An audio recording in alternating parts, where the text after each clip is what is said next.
Good morning students. मैं doctor Kavita Sahni from government girls college Chomu. BSc part first के third paper में आज हम क्लोनिंग की बात करेंगे। सबसे पहले हम देखते हैं क्लोनिंग होता क्या है। एक ग्रीक वर्ड है क्लोन, जिसका मतलब होता है ट्विग या टहनी। आपने सुना होगा प्लांट्स में कई बार ऐसे प्लांट्स होते हैं जिनको कि या जिनके बीज हम डालते हैं तो प्लांट्स ग्रो नहीं कर पाते या उनसे पौधे नहीं डेवलप होते। तो एक टेक्निक अपनाई जाती है जिसे ग्राफ्टिंग कहते हैं, या साधारण भाषा में आपने सुना होगा कलम लगाना। तो उसकी टहनी को काट कर या ट्यूब को काट कर कलम जो है उसको ग्रो किया जाता है, ग्राफ्टिंग की जाती है और उससे एक नया पौधा डेवलप होता है।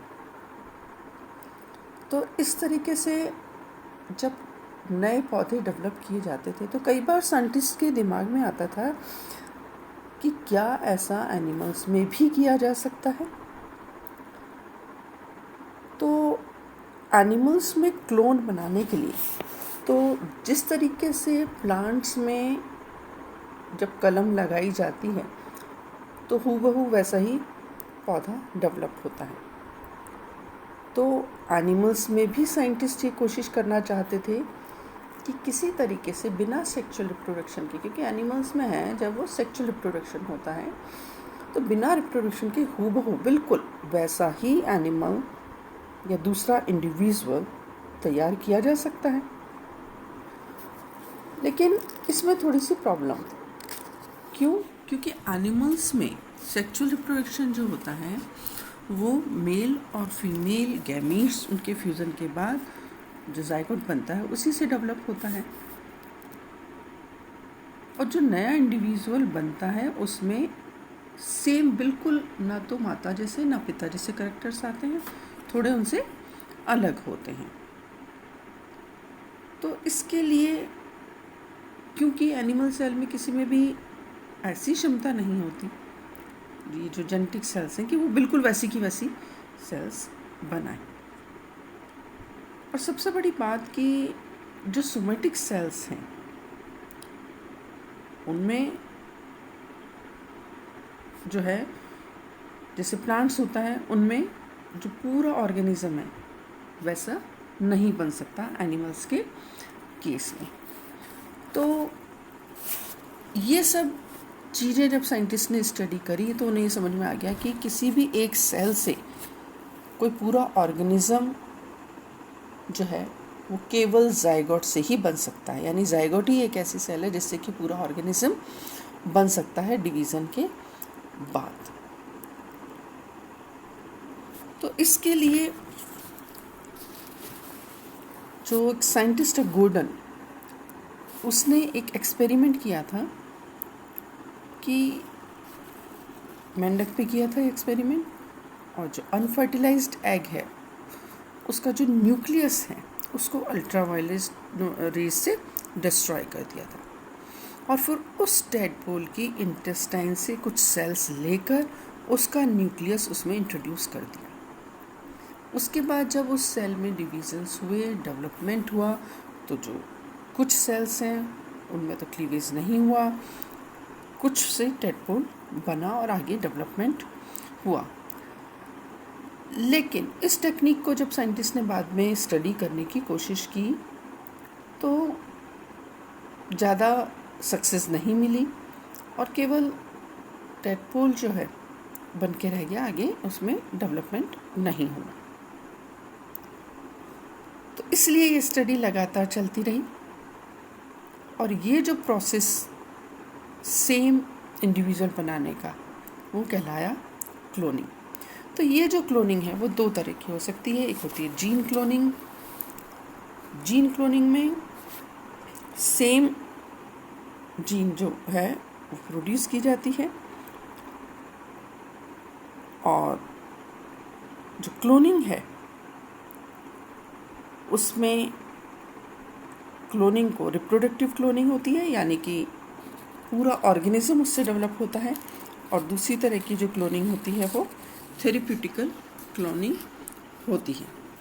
तो जो रिप्रोडक्टिव क्लोनिंग है उसमें क्लोन बनाने के लिए, जिसमें कि सेम बिल्कुल हूबहू नकल की जाती है इंडिविजुअल की, उसका क्लोन किया जाता है, तो उसमें 3 प्रोसेस काम में लेते हैं। तो पहला तो होता है ब्लास्टोमेयर सेपरेशन, दूसरा होता है न्यूक्लियर ट्रांसफ़र टेक्निक, और तीसरा है होनोलुलु टेक्निक। इसमें से सबसे कॉमन जो है वो है न्यूक्लियर ट्रांसफ़र टेक्निक। तो ये जो न्यूक्लियर ट्रांसफ़र टेक्निक है या ये जो क्लोनिंग है, इसमें इंडिविजुअल्स का बिल्कुल सेम आइडेंटिकल डीएनए बनाया जाता है, नेचुरली या आर्टिफिशियली। कुछ एनिमल्स हैं जिनमें नेचुरली क्लोनिंग होती है, एसेक्सुअल रिप्रोडक्शन जिनमें होता है, तो उनमें कोई चेंज नहीं होता, वो वैसा ही इंडिविजुअल बनता है। और बाकी जो एनिमल्स हैं जिनमें क्लोनिंग की जाती है वो आर्टिफिशियली होता है। तो उसके लिए बहुत कॉमन टेक्निक है न्यूक्लियर ट्रांसफ़र टेक्निक। तो इस टेक्निक में क्लोन बनाने के लिए क्या करते हैं साइंटिस्ट, एक एनिमल की सोमेटिक सेल से उसका डीएनए ट्रांसफ़र करते हैं एग सेल में, जिसका कि न्यूक्लियस पहले से रिमूव कर दिया होता है किसी तरीके से।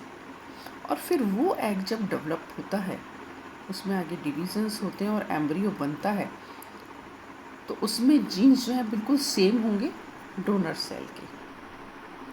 और फिर उसको एम्ब्रियो को जब इम्प्लांट कर देते हैं एडल्ट में, फीमेल के यूट्रस में, जिससे कि नया इंडिविजुअल डेवलप होता है। तो इस तरीके से न्यूक्लियर ट्रांसफ़र टेक्निक में क्लोन बनाने के लिए सेम हूबहू अडल्ट जैसा बनाने के लिए इस विधि को काम में लेते हैं। तो इस केस में एक फीमेल का जो एग है, उससे एग को लेकर उसका न्यूक्लियस जो है वो रिमूव कर दिया जाता है, हटा दिया जाता है, और फिर सोमेटिक सेल से एक न्यूक्लियस लेके वहाँ पर लगा दिया जाता है, जिससे कि क्योंकि सोमेटिक सेल जो उसकी टेंडेंसी होती है डिवाइड होने की लगातार। तो जिस एनिमल से न्यूक्लियस लेते हैं, तो जो इंडिविजुअल बनेगा या जो एम्ब्रियो बनेगा वो सेम उसी तरह का होगा जहाँ से न्यूक्लियस लिया है, यानी जिस इंडिविजुअल का न्यूक्लियस लिया है। तो ये जो टेक्निक है इसमें, जिसमें कि न्यूक्लियस लिया जाता है इंडिविजुअल से, तो 2 इसमें इंडिविजुअल हो गए, एक होता है डोनर और दूसरा हो गया रेसिपिएंट। तो क्लोन तैयार करने के लिए एक रेसिपिएंट चाहिए और एक डोनर चाहिए। तो रेसिपिएंट सेल कौन सी होती है? Recipient cell actually unfertilised egg होता है, जहाँ पर कि हमको न्यूक्लियर ट्रांसफ़र करेंगे। और जो डोनर सेल होती है वो होती है जो कि केंद्रक, जहाँ पर कि या न्यूक्लियर जो है जिसमें कि ट्रांसफ़र किया जाएगा। तो इस तरीके से न्यूक्लियर ट्रांसफ़र टेक्निक में 2 सेल्स, रेसिपिएंट और डोनर सेल के द्वारा नए इंडिविजुअल को डेवलप किया जाता है। तो जिस कोशिका में न्यूक्लियस को ट्रांसफ़र करते हैं दूसरी सेल का, वो रेसिपिएंट सेल कहलाती है, और जिस कोशिका से न्यूक्लियस लिया जाता है उसे डोनर सेल कहते हैं। तो इसलिए जो भी रेसिपिएंट सेल्स होती हैं उनमें कुछ केमिकल्स हैं, जैसे कॉल्चिसिन, साइटोकैल्सिन, उसमें रखते हैं। तो उसके कारण उस सेल में जो उसका सूक्ष्म नलिका तंत्र होता है वो थोड़ा सा शिथिल हो जाता है और ढीला पड़ जाता है। तो जो रेसिपिएंट सेल है उसका सबसे पहले न्यूक्लियस रिमूव करना होता है, और उस न्यूक्लियस को रिमूव करने के लिए एक सक्शन पिपेट होती है, उसका यूज़ करते हैं। इस पिपेट का जो सिरा है बहुत ही ज़्यादा पॉइंटेड नुकीला होता है जिससे कि उसको सक करके निकाल लिया जाता है। और उसके बाद जिस भी सेल का क्लोन तैयार करना है वो डोनर सेल हो गई।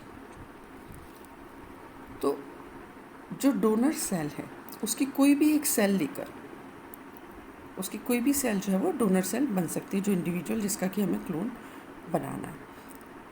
लेकिन अगर सोमेटिक सेल्स की कंपैरिजन में उसकी अगर जेनेटिक सेल्स लें जो या एम्ब्रियो की कोशिकाओं के जो सेल्स हैं उसको अगर इस तरीके से काम मिले डोनर सेल के रूप में तो रिज़ल्ट्स ज़्यादा अच्छे आते हैं। और इसी तरीके से जो स्टेम सेल्स होती हैं या एम्ब्रियो की जो सेल्स होती हैं वो इसके लिए सबसे ज़्यादा अच्छी होती हैं, क्योंकि क्लोनिंग जो है वो इसमें रिज़ल्ट ज़्यादा अच्छे आते हैं।